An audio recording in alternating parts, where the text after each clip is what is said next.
আসসালামু আলাইকুম রহমতুল্লাহ বারকাতুহু। প্রিয় দর্শক মণ্ডলী, আশা করছি আপনারা সবাই ভালো আছেন। আমিও অনেক ভালো আছি। তো আপনাদের মাঝে আরও একটি ভিডিও নিয়ে আপনাদের মাঝে উপস্থিত হয়েছি। তো প্রিয় দর্শক মণ্ডলী, আপনারা অনেকেই আমাকে জিজ্ঞাসা করেছেন যে আসলেই ভাই সার্বিয়াতে ই ভিসা চালু হয়েছে নাকি। তো আপনাদের এইসব প্রশ্নের উত্তর দেওয়ার জন্য মূলত আজকের ভিডিওটি। তো আজকে ক্লিয়ার করার চেষ্টা করব যে আসলে সার্বিয়াতে ই ভিসা চালু কার্যক্রমটা আসলে কিরকম, চালু মূলত হয়েছে কিনা নাকি আসলে এটা মিথ্যা। তো প্রিয় দর্শক মণ্ডলী, আপনারা ভিডিওটি ধৈর্য সহকারে পুরোটাই দেখবেন। আশা করছি আপনারা কনফিউজ ক্লিয়ার হবেন। এবং চলুন আমরা প্রমাণ সহকারে দেখাই আপনাদের যে আসলে ই ভিসা যেটাকে বলা হয় বাংলাদেশের জন্য ই ভিসা চালু হয়েছে কিনা।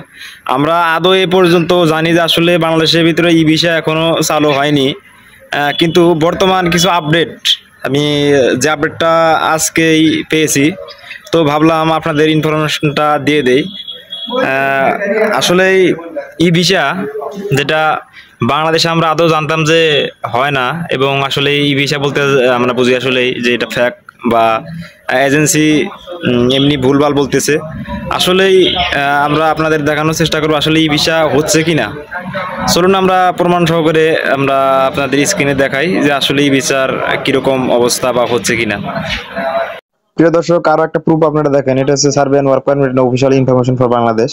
এখানে একজন পোস্ট করেছেন আরিফিন ফরদ ভাই, সেটা আমার অঞ্চলের একজন বড় ভাই। তো এখানে সে একটা পোস্ট করেছে, আমার এলাকার এক ভাইয়ের ই ভিসা হয়েছে, সে এত অন্ধভক্ত এজেন্সির প্রতি, সে মানতেই নারাজ যে ই ভিসা বলতে কোনো ভিসাই নেই। যাই, তার নাকি কালকে সকাল 9টায় ফ্লাইট। শুভকামনা রইল নোট কুড়িগ্রাম তথা আমাদের উত্তরাঞ্চলের মানুষকে মফিজ বলে। তো দেখতে পাচ্ছেন এটা একটা ই ভিসার একটা কপি, তার ফ্লাইট হচ্ছে আগামীকাল আমাদের অঞ্চলের একজন মানুষ। সেকেন্ডলি এটা হইছে আরো অন্য এক ভাইয়ের ই ভিসার কপি। তো আপনারা দেখুন যে আসলে ই ভিসা হচ্ছে কিনা। আসলে দেখার পর আপনারা কনফিউজ ক্লিয়ার হয়ে যাবে। এটা একটা ই ভিসা।